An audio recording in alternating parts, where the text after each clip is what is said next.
So the PlayStation 5 price is now $600 for the digital version.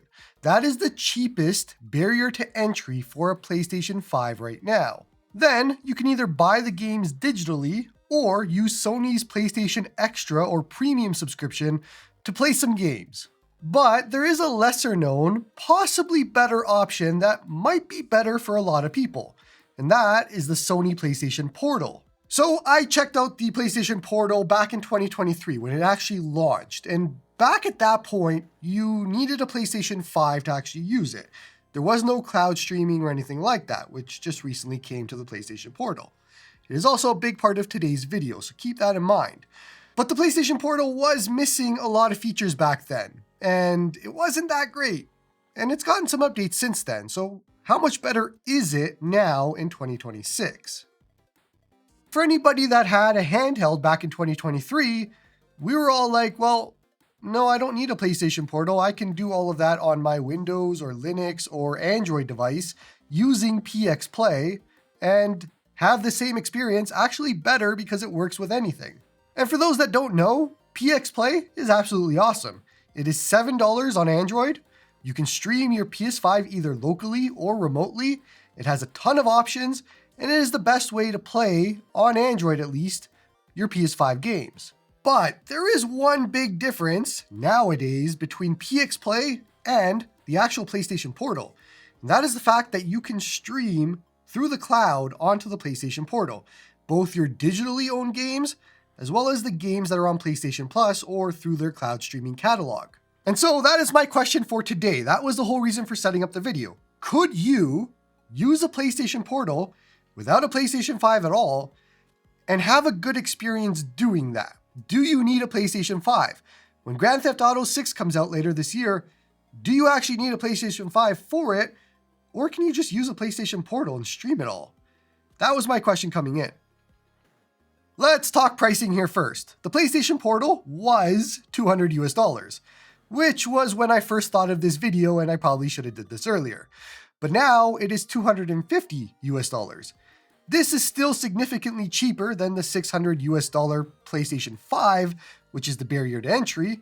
However, to take advantage of the PlayStation Portal for what we're going to be doing today, you are going to need the premium tier of their subscription, which is about $160 per year.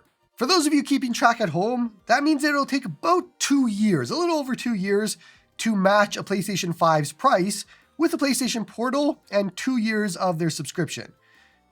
Give or take about that. This is obviously rough math, and it gets a little bit more complicated when you add in the price of games and all that sort of thing, but for today and making it easy, it's about 2 years. And so my assumption going in was that the PlayStation Portal could replace the PlayStation 5 if all of the games that Sony has is available to stream to it. And as long as you have good internet, all that sort of thing. That was my assumption going in. And it was only after I received the PlayStation Portal where I came to really find out that the games that I wanted to stream needed to be owned. So first-party heavy hitters like Ghost of Yotei, the first God of War, Horizon Zero Dawn, Uncharted games, and so on are not available through cloud streaming. Although Ghost of Tsushima, God of War Ragnarok, and Uncharted Legacy of Thieves are available through the service. So yeah, there is basically two lists here. There is the list of cloud streaming games that you can get from their servers, and then there's the list of games that if you own them digitally, you can also stream them, which got a little confusing because it wasn't easy to separate this information. Long story short though, the cloud streaming option, which was the basis for today's video, was missing a lot of games. Now for anybody that hasn't experienced any Sony first-party games at all, maybe in a few years or since PS3, there is maybe enough here for you to get your $18 per month back without buying a single game. But you're not going to be playing Saros or Wolverine anytime soon without buying them digitally. The good thing is, games like Ghost of Yotei are available to cloud stream as long as you own them. So they are adding games pretty quickly, they're just not adding it to the service that doesn't require you to purchase those games. And so within the first 10 minutes of me owning a PlayStation Portal, the entire point of today's video is scrapped. But let's take a look at the PlayStation Portal anyways and what my thoughts are by the end. Now for reference, my home internet setup is Wi-Fi 7 across the board. I have Wi-Fi 7 access points across my entire house. And I also have a gigabit fiber connection. So I do have extremely good internet across the board. Your mileage might vary depending on your internet setup and what you have. And this, of course, will be our first potential negative of the day. If you don't have good internet, then the entire thing would likely fall apart for you.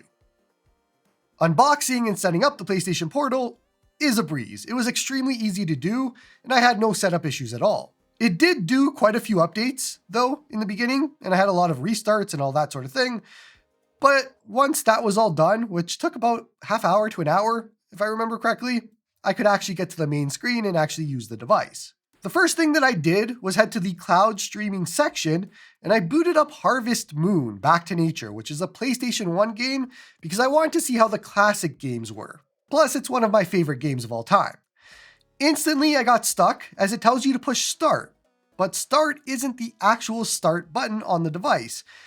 For classic games, it is the touchpad on the screen. And it was so finicky that you actually have to tap it in a specific section of the box for it to register the start button. I actually thought something was wrong, and so I booted up another game, Sly Cooper, and it was the same thing. And yeah, you're probably asking, in order to actually push start in the game, you have to tap on these little boxes on screen. And you have to tap in the specific section of the box for it to work. And also, yes, the other side is select. So if you're using select at all in any of these games, it's a huge disaster. As a retro gamer and somebody who uses handhelds to play retro games, there is absolutely zero way I would use any of this to play any retro game, because why would I want to tap for select and start for a retro game? How is this not mapped to start and select? The worst part about it is if you push the actual select button on the PlayStation Portal, it pops up with some sharing nonsense settings, whatever. No one needs this on here. Use it as select. I don't understand. So I'm fairly soured at this point, but I decided to take a dive into their games to see what I could stream without owning any games. Now, I mentioned this before, but the list is pretty bare. However, I did find the Spider-Man games, and so I jumped into Spider-Man 2, which does exist. All 3 Spider-Man games are actually available. And honestly, I was impressed with the latency, the look on screen, and the feel. It wasn't quite native, but if I handed this to some random person on the street, they would not be able to tell that this was streaming. That's how good it was. As somebody who streams a lot with Artemis and Apollo on PC, and I did a whole guide about all of that, I am no stranger at all to streaming, and this felt good, even in comparison to Artemis and Apollo. The Portal is comfy, the haptics are great, and everything feels good, and I honestly missed the tension of the triggers that they added. That is fun to use still. I jumped over into God of War Ragnarok after, which the original God of War is missing. However, Ragnarok is here for some odd reason, and it felt good here too.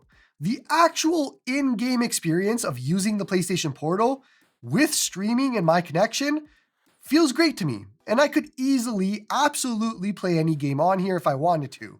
Now, settings-wise, I do have the max bitrate enabled, which was just added in a new update, so I'm getting the highest quality stream here, and it all works without skipping a beat.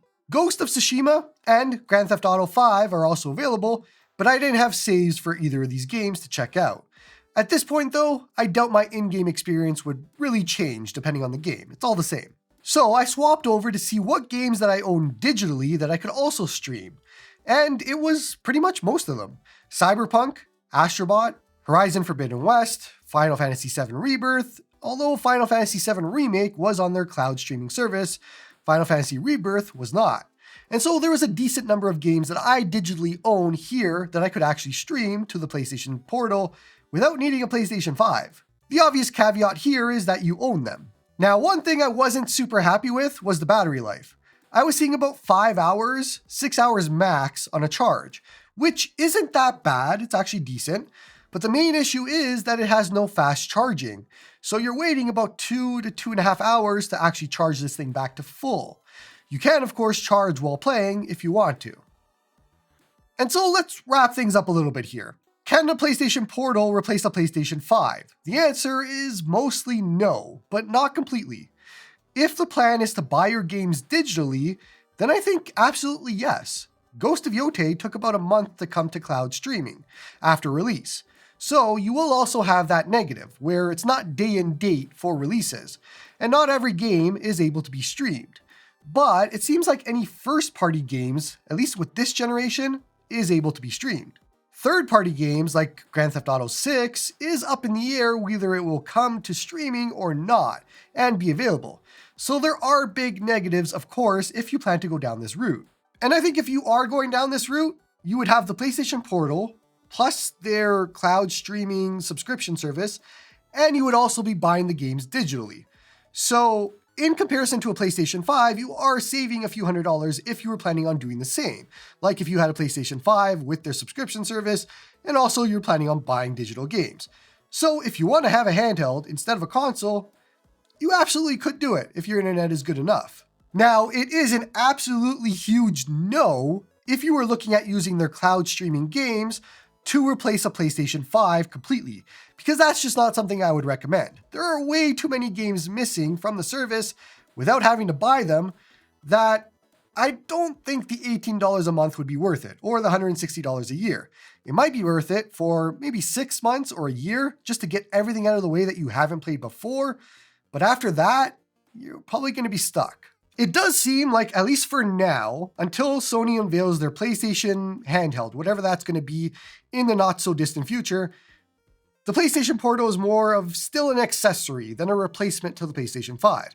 And I don't think Sony was planning on having it be a replacement to a PlayStation 5 anyways. That's not their goal. So we're looking at a use case here that is outside of the normal, for sure. But it was something that was interesting to me, and that's why I wanted to make the video. I think for anybody that has a PlayStation 5, you'd probably still be better off just using any Windows, Android handheld that you want with PXPlay and having probably a better experience than this is. But if you're really invested in that Sony ecosystem and you want all the Sony stuff, then there isn't anything here that I hate anymore.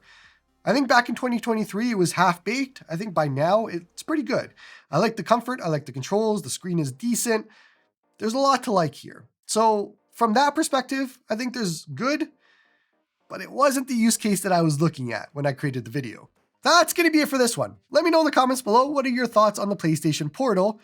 I know there's a few people that had the same thought that I did when I talked about the PlayStation Portal. And I'm sad to say that I was wrong about the entire use case. However, it still might work for a lot of people. Don't forget to like and sub to help the channel grow. Come join me on the Discord to talk all about retro gaming, and hope you all have a good one.